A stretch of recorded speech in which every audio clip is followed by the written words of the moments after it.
Ward's second drive after a 3-and-out. Titans trailing 10-0. He has time and uses it to find one Calvin Ridley. That is a 27-yard gain. First completion for Ward. Very next play after a penalty, 1st and 20. Ward floating it once again over to Ridley. That's a first down. Ward getting it over a defender underneath another one, and 2 plays later, 2nd and 10, finding Ridley. Why not one more again? 3 for 3 on targets to Calvin Ridley. First down for the Titans. Later in the drive, it's 3rd and 9. Money down. This time finds Chig Okonkwo at the sticks. Nice little 3rd down conversion, and 3 plays later, it's 3rd and 6. He finds brand new Titan Tyler Lockett.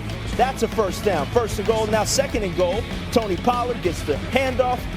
Titans lose though, 29-7. I felt good operation-wise. We really didn't have any MAs. I think the biggest thing was just us being able to play in a real game atmosphere together, getting the vibe of each other, and then playing together like we did. It's not really too different from college. Just more being, I would say, alerted on 3rd downs. Just the cans that you can get to in Coach Callahan's offense, and then just getting the ball out when it needs to be out. I got to maximize my drives. I had a 3-and-out in the first quarter, and that was all we did. So just love both of them, frankly, in their preseason tilt against the Bills. Start with the 3rd overall pick, Mr. Carter. Take a look at him here. Solid rush on 3rd and 15. The inside move gets to Trubisky, and Trubisky gets it out of there. Carter going up against 4-time Pro Bowler Deion Dawkins here. Another nice move from the young pass rusher. Once again, Trubisky, the vet, gets the ball out. But again, nice little duck under to force the movement.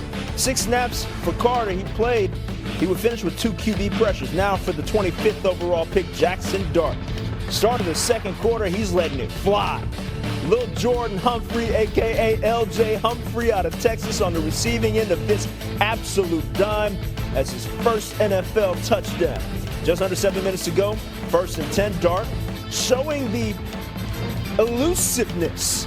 Surveys, steps up, takes a shot at the end there.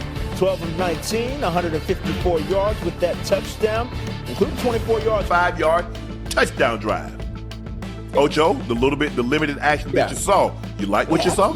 Absolutely. The funny thing about it is, you know what, is these players are NFL ready. Some rookies that I saw today are so poised in the pocket. Most of the time they get happy feet when pressure is put upon them, but they look like they've been playing for 10 plus years. They look like veterans. The pocket presence, the relaxedness under duress. Cam Ward showed it. Jackson Dart showed it as well. Obviously, we saw Shedeur last night, who also played with that same calmness and poise, and you can see the leadership qualities in the way they carry themselves as quarterbacks. And Cam, small sample size that we were able to see tonight. He didn't play much, but you can tell he's sharp. You can tell he's been coached well, not just here at the NFL level where he's at now, because it doesn't just happen that fast. It's not that fast of a turnaround to look that comfortable, like you know what you're doing. So he was coached very well, obviously, when he was at UM, and so it's carried over into the NFL. And I'm excited for Tennessee Titan fans, and what they had with the #1 pick. I just don't like the fact that he's been overshadowed since his pick because everyone else has been talked about. This is the least talked about #1 pick, I think maybe, ever. Huh? You were the #1 pick, so it seemed like he's went under the radar. No one said anything about him when most of the pressure is on a #1 pick to perform because you're going to that was the worst last year. Like you said, I can fly under the radar. The difference is now, Ocho, these guys come in, they've been coached by throwing coaches since they were in high school. Their freshman year. So they're not like the guys that came in 25 years ago. They were just coming to the NFL and then, okay, hey, you hire a coach right before you getting ready to go, to the combine, and then you work with him up until your pro day, and that's it. These guys have these guys all the time. It's just like basketball players. They got shooting coaches and they got trainers now in college. So they have an upper hand. That's why they're so, when you find a guy that's ready, he's really ready to play. Yes. These receivers, they work with guys. So when you find a guy that's ready, he's really, really ready. And so guys are not coming in like you. I mean, like I came in. I mean, guys, guys would go down there for like maybe 6 weeks and work with a speed coach. But these guys got professionals basically training them. And sometimes they have them in high school, Ocho. So just imagine you going through the process and they giving you pro style advice. And you know what? I think that's why so many different quarterbacks, obviously, they look the par, but don't have all the other intangibles to be a starter. They look the part, but Cam Ward, not only did he look the part, but he had everything else. He had all the other qualities that make him the number one pick. Obviously, Shedeur falling to the 5th round. Not only did he look the part, but he has all the other intangibles that made him a top pick, despite him falling to the 5th round. Right. They polished. They're polished. That's all it is. You're a rookie who's been prepared for the NFL level, so you look the part once you're in a structured environment in a real live game. God damn, how the hell are you dropping back so goddamn calm? Everybody rushing, trying to knock his head off, and he's sitting there chilling, progression, 1, 2, 3. Okay, 3's not there. Let me shoot back to 1. If 1 ain't there, I'm either throw it out of bounds or I'm gonna tuck it and run. Nah, hell nah. You better not. If you go 1, 2, 3 and try to go back to 1, they're gonna hit you. Put this helmet right up under your chin. You better take that check down. Yeah. Hey, 1, 2, 3, check down. 1, 2, 3, throw it out of bounds. Or take off with it. Yeah. And I think, Ocho, that's what we're seeing. If you look at these quarterbacks, I mean, it used to be a quarterback throwing for 20 touchdowns in a season was like, oh my gosh, he really did some. Man, this guy's throwing for 25, 30 touchdowns. Easy. It's a look, and I understand the rules have a lot to do with that. The way they protect the quarterback, the way they protect the receiver, the way they throw the football now is more conducive for quarterback having better stats. But I do think these guys are a little bit more advanced than when the older guys, the Montanas and the Elways and the Marinos, when they came out. I'm not saying they're better, but they're coached more. Yeah. And so John probably never, I don't know if Danny or John to be interesting. Man, you had a pro coach, you had a Tom House, or you have what's Carson Palmer's brother name? Jordan. Hey, Jordan Palmer's real deal. Did you have a Jordan Palmer? Did you have a George Whitfield? Did you have any of those guys to help you? All these quarterbacks, they have those. Offensive linemen, they're working out with offensive line coaches. They're working out with former great NFL linemen. So they're a little bit more advanced than say the guys, even if you want to say 10 years ago, 15 years ago, definitely when you start going back 20, 30 years ago, they're more advanced. Just like the guys that are coming out in basketball. You see how, and even baseball, these guys, fathers played, and so they got, hitting coaches, they got pitching coaches. They're looking at biomechanics, and they look at all. The funny thing about it is you think about the time change, and technology is advanced, and everything evolves. They have better resources. They got unlimited resources.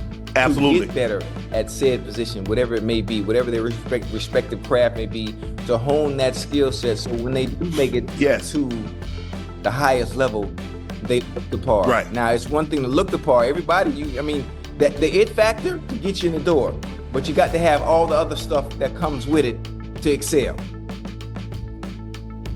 Yeah, I totally agree.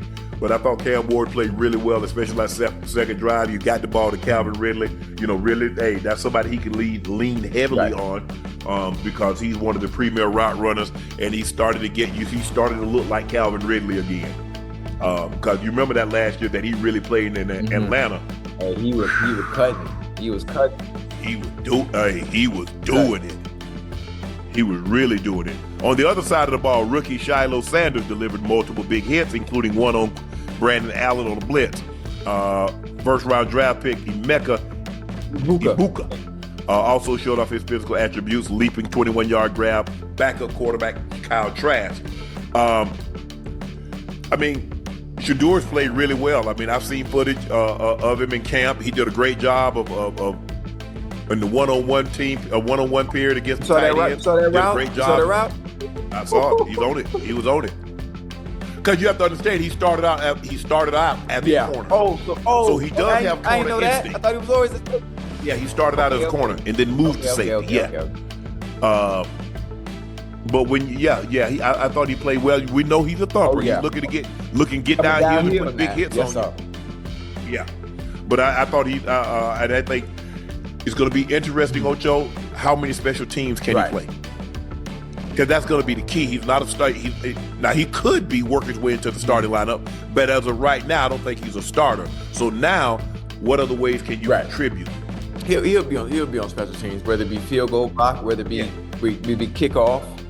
Punt return. Can you be a jammer? Can you be a gunner? Yeah. Can you be on the front line? Can you be a L 1, 2, 3, 4, 5 on the front line? You definitely he's gonna be on kickoff, obviously. Yeah. Hey, is it me or does it seem like kickoff is much easier as opposed to how it was during our day? You know, you had the wedge buster, you had the ball. They don't really want those type of collisions. Right. So they don't. If you see, they're not letting you get that kind of running start. Yeah. It's different. It's not. I think Hester said he'd have probably more return touchdowns had they had it in like that. So it's been interesting to see what would have happened.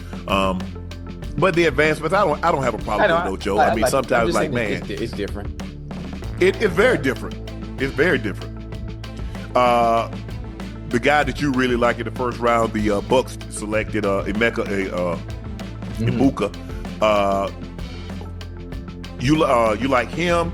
You like McMillan, Carolina. And they both look good.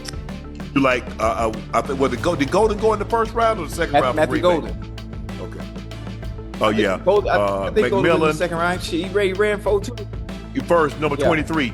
Then they had Jayden Higgins went in the second round. Luther Burton III went in the second round. Trey Harris went in the second round, and Jack Beach went in the second round. So there were in the first 2 rounds there were 7 receivers that went in the first 2 rounds.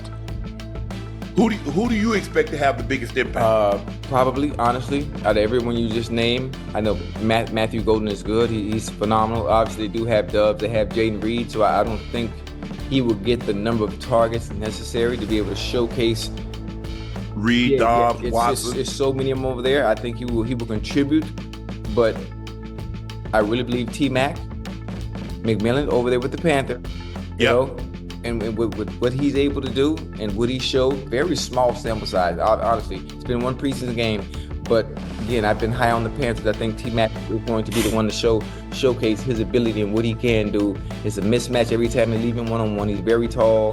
He can run after the catch, and his obviously 50-50 ball turn into 80-20 when it is him. So I'm excited for him. He's the one I'm highest on, and hoping that not just him, but collectively as a group, offensively as a receiving core, I think they make the difference in Bryce Young taking the next step in his career.